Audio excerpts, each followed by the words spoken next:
Welcome to the Been There Doing That podcast. I'm Robert Scrivener. And I'm Gayla Scrivener. We left the 9-to-5 grind, downsized, and our goal is to have freedom to live and to work from just about anywhere.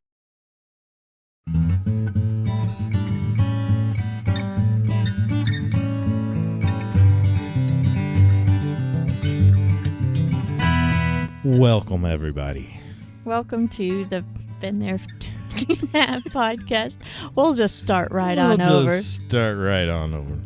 We're glad you joined us today. Yes, we are. I'm going to leave that in there anyway. Oh, no. Oh, yes. Well, last week we had a little bit of technical difficulty, so we couldn't get a podcast going. That is right. What happened? I spilled tea, hot tea, on the mouse area of my laptop. It was kind of a sad occasion. It was. You had a lid on, but Yeah. it just took a little bit. That's all it took to wipe out the motherboard. Mm-hmm. Thank goodness we have friends. Yeah, we do. Sean Michael with ReThink Computers and Republic, he helped us get it all together, and now you upgraded, and now you have a solid state drive. Yes, I do. And we just got it back. Lickety-split faster. Yes, but we haven't all moved into it yet. Well, it's work in there. progress. Yes. And you have two computers. Anyway, you never got rid of your old one. I like it. Because why? It's small, compact, thin. Yeah, it's not upgradable. I got to purchase it without you being there, which was a mistake. Well, it's got me this far in life. It has gotten you this far, but it's an older computer. It's a nice tiny laptop, but thin. It's very skinny. Very thin. But you can't upgrade the memory, and so when you get Adobe stuff on it, it brings it down. Don't bring me down. But you keep it because you don't have Windows 10 on it. I think it's 7.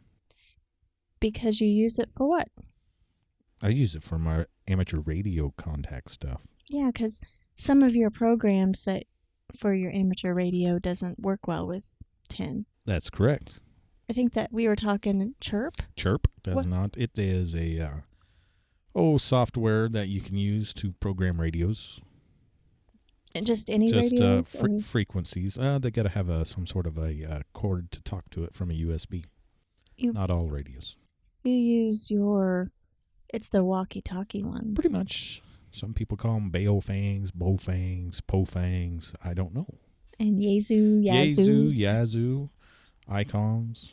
You know, it's a work in progress. You can even do program scanners that way. Police scanners. Really? Yeah, you can. You're learning something. I am learning something. Well, I have been working away in my area of the RV, and you've been working away in your area, but you have been obsessed. I'm just going to say it. Obsessed. The last 2 weeks. It's better than being abscessed, I guess. I guess so. But you've been obsessed with something that's going on this next weekend. Well, yes it is. Step right on over into my corner and I'll tell you all about it. What is going on? We have the January-VHF contest coming up. What does that mean? Well, it's for any amateurs in the United States and Canada to work as many stations as there are, in a certain 2 degree by 1 degree grid squares from the Maidenhead grid locator. Easy for me to say, huh? What in the world are you talking about? So when you make contact. This is VHF only. It's frequencies from 50 megahertz and above. Okay, and so you have to talk on a special radio, I guess, to get those frequencies. You got to talk on something. 6 meters is what the VHF, considered. 6 meters, which is the 50 megahertz portion of the band and higher. Do you get to talk far away or close by? Depends. Depends on if we have sporadic E openings in the atmosphere or... What are E openings? Oh, my goodness. Now you're getting... Well, you passed the test. Well, you passed the test. You should be able to explain. Well, no. I have never done but one VHF contest, and I made 2 contacts, and that was on 2 meters. That was on the 144 megahertz section. So this is going to be my second contest. So what do you do in the contest? You've got to get as many contacts. So you got to exchange your call signs? Your call sign and your grid square. Okay. Grid square is the 2 degree by 1 degree latitude longitude, which is usually 70 miles tall longitude by 100 miles latitude. And the closer you get to the equator, not equator, but the poles, North Pole or South Pole, they get smaller and more to a point. I think there's 488 grid squares in North America. So this contest coming up for the VHF is just for United States and Canada?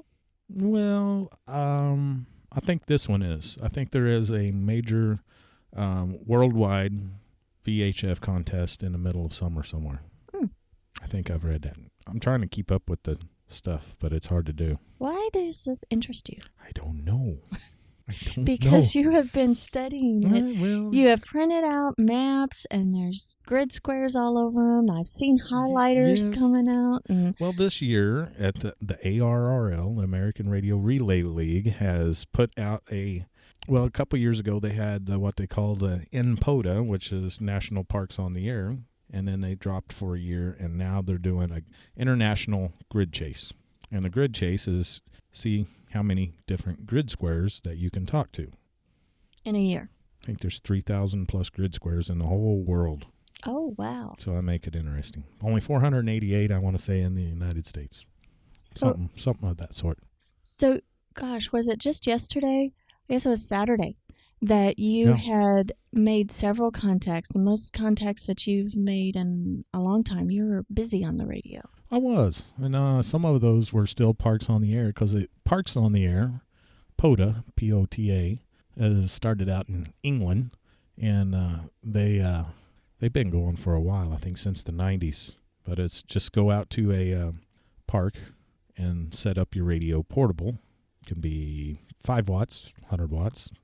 A lot of people do QRP, which is 5 watts or less, and try to make as many contacts with other fellow ham operators. And they have Facebook pages and stuff like that. Groups, so that you know who's on what frequency. Oh, yeah. Then what they call spotters or chasers, people chase the people that are activating a certain place. I'm amazed at what I'm absorbing when I'm sitting in my own little area, trying to do my own work, and then you're doing all this stuff. Learning by osmosis, learning by, just hearing, learning by just watching, observing. Yeah. I think that the Parks on the Air sounds really intriguing because we have 2 or 3 right around where we live. Yeah. They're small places. They are small. Some of them, are... What website do you go to? I'm going to see about pulling one up here because this is all live. This ain't Memorex. That'd be www.kff-kff.com. It'd be the worldwide Flora and Fauna, something of that sort. I've been trying to figure that out myself, so I messed it up there. Yeah. So that is just in the United States, or is that everywhere? The worldwide. I guess should have gave it a worldwide. Should have gave it away. I guess it would have. But there's another group. Is it just for the United States? Because no, not knowingly. You Okay. got sections that you can go by, and park designators.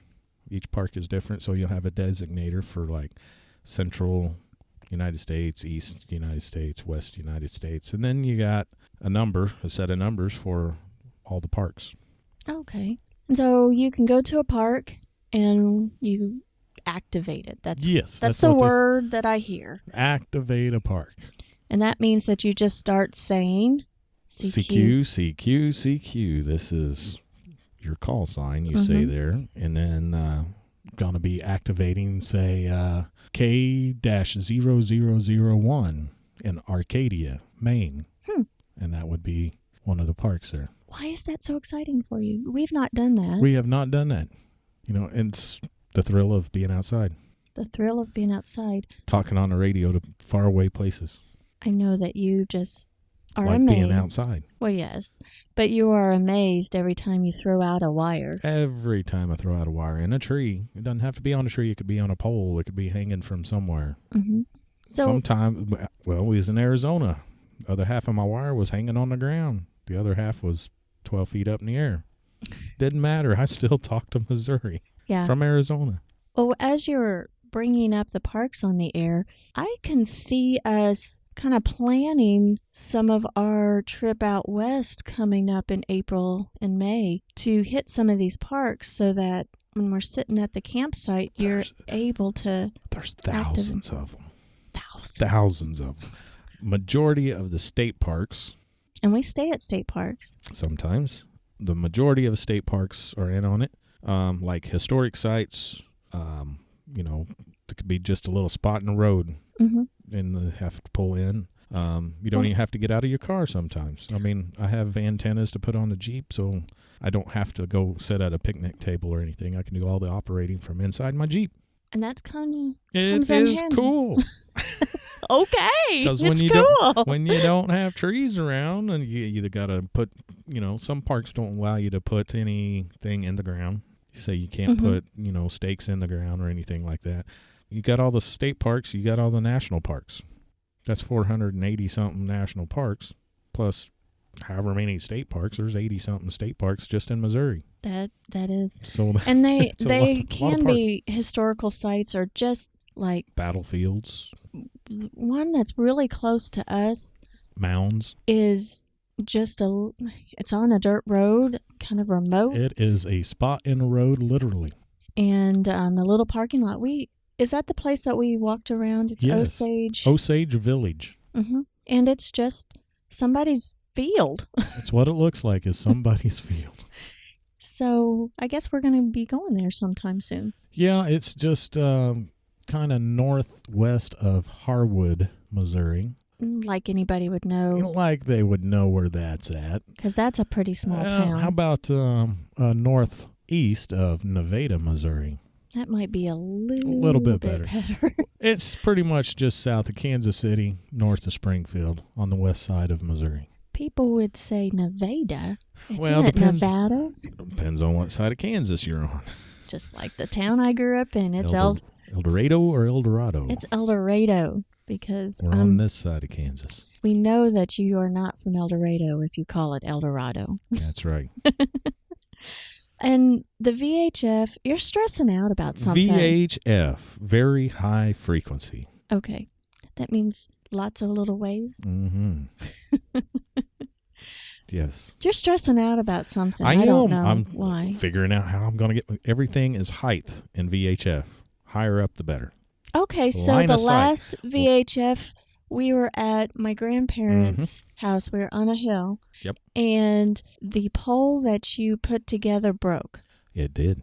Well, it didn't break. It was the adapter, the coupling. The coupling ended up being like Play-Doh. It was chintzy. It was. So what's your mission? So you choose to keep it? No. I'm going to keep it. It is 1.25 inch piece of pipe, and I'm going to see about sticking it at least 6 to 10 inches inside of a 2-inch pipe, and then run a bolt through it so it's kind of sleeved. Okay. When are you going to do this? That's what I'm trying to figure out. It's next weekend. We had snow today. We did, and we were stir crazy. And I've been stuck in the house, just doing ham radio stuff. Stressing out how I'm going to get. So we left. We got to go. Hey, it snowed. There's snow on the road. Let's go drive. Let's go drive. Get out of the house. Oh, goodness. So we went to go visit family. We had a 100-mile round trip. 140. Yes. Round trip. They got more snow than we got. Yeah. But at least we got out of the house. We got some sanity. And there's nothing open where we were. No, we took the back roads all the way there. It's slick. And we could have gone to the big town, but we didn't. Why? I know. Got to Wednesday, so. Oh, yeah. You might as well take your supplies on Wednesday and then experiment there. It's going to be cold. It's going to be cold. It's going to be cold. Well, I can't help that. Suck it up, Buttercup. It's wintertime, right? Exactly. All right. So you're excited about the VHF? Yes, it contest. comes around 4 times a year. Okay. This one is not the big one. The big one's in, I want to say June. And That's the one that, the big guns get out. So will I have to help you with this? Oh, yeah. What is my duty? Oh, wait till next weekend. I've got an assignment for you. Oh, my gosh. I have to wait a whole week. Well, best things wait to come Guys, to those tune who wait. in next week because we may or may not have survived it. We will give a full detailed report on how it went. I don't know about this. Well, then, isn't something else coming up the following weekend? Yes. Matter of fact, there is. This month is way too much. Because I have a feeling that I'm going to be secretary. Every weekend there's something going on ham radio. I have a feeling that I'm going to be a secretary in this endeavor. Well, you're an assistant. I'm just waiting for you to take the test. You know what? I am an assistant. I am a virtual assistant. Yeah, you are. But you're here. You're not virtual to me. Can I be that weekend? Oh, boy. All right. What's coming up at the end of the month? Winter Field Day. What does that mean? That means everything you do in Summer Field Day, which is emergency preparedness, go out, set up in the middle of nowhere, kind of like VHF, contest. I like going setting up in the middle of nowhere. But you just do everything you do in the Summer Field Day for emergency preparedness. Make sure all your radios work. Make a bunch of contacts. Exchange how many operators, what state. Except you're doing it in wintertime. Okay. And that's fun. Why? Make sure your equipment works. Okay. Oh, yes. But you take your equipment in and out of the RV and put it in the Jeep or the car, and then I make sure it works all the time, every day. Okay. You're excited. You are so super excited. Yeah. And why would you be excited for me to take the test? I just don't understand. So you can join in on my excitement. Hey, I can talk on the radio when I'm next to you. Yeah, third party. And so why should I get my license? Because I'm always next to you. You're away from me. You can talk to me. Hey, Gayla. She's not there. Hey, Gayla. She's not there. Dang. Yeah, Gayla. Hey, it's not going to cut it. Why not? Just not going to cut it for a call sign. Oh, well. Well, I've got too much in my mind right now to take a test. That's no excuse. It's no excuse. But that's not my passion. I know. I am. Oh, my. You heard it here first, folks. Oh, whatever you want to believe, honey. Okay. Okay, this has gotten out of hand. Yes, reel me back in. Okay, so January is dedicated to ham operation, amateur radio Just operation. on the weekends. And during the week, you are editing podcasts. Yep. And you are playing music on some weekends. Playing music. And that's going to interfere with ham radio. Not my fault. It was on the calendar. I double booked myself. Darn it. And then you're doing leather work. Yes, I am. And keep my fingers ready for, don't poke them with needles so I can't play guitar. Yeah. Or operate, computer. Or push the button on talk on the radio. I think that we are way anxious to travel. I'm April is not going to get here soon enough. Yeah, there's going to be plenty of parks to activate. Yes. I need to get you up to speed on that. What do you have planned? Being my assistant.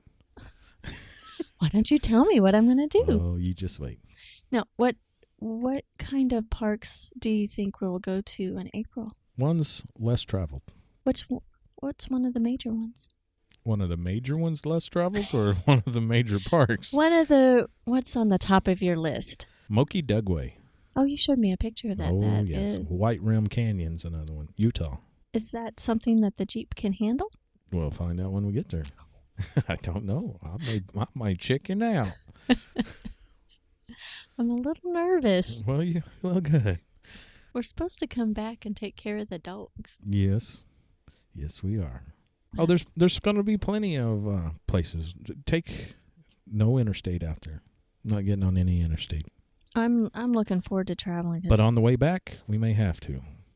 because we got to get back to a wedding. That's correct. Yeah. She would kill us if we weren't there. We would be... Being the parents of the bride, we better be there. Be at the wedding. But I tell you, we're stir crazy. I'm ready. We have been working away, but I am so excited to have changed my schedule so that we're not going to the big city for work as often. Or we are. Every other week was twice a week. Yeah.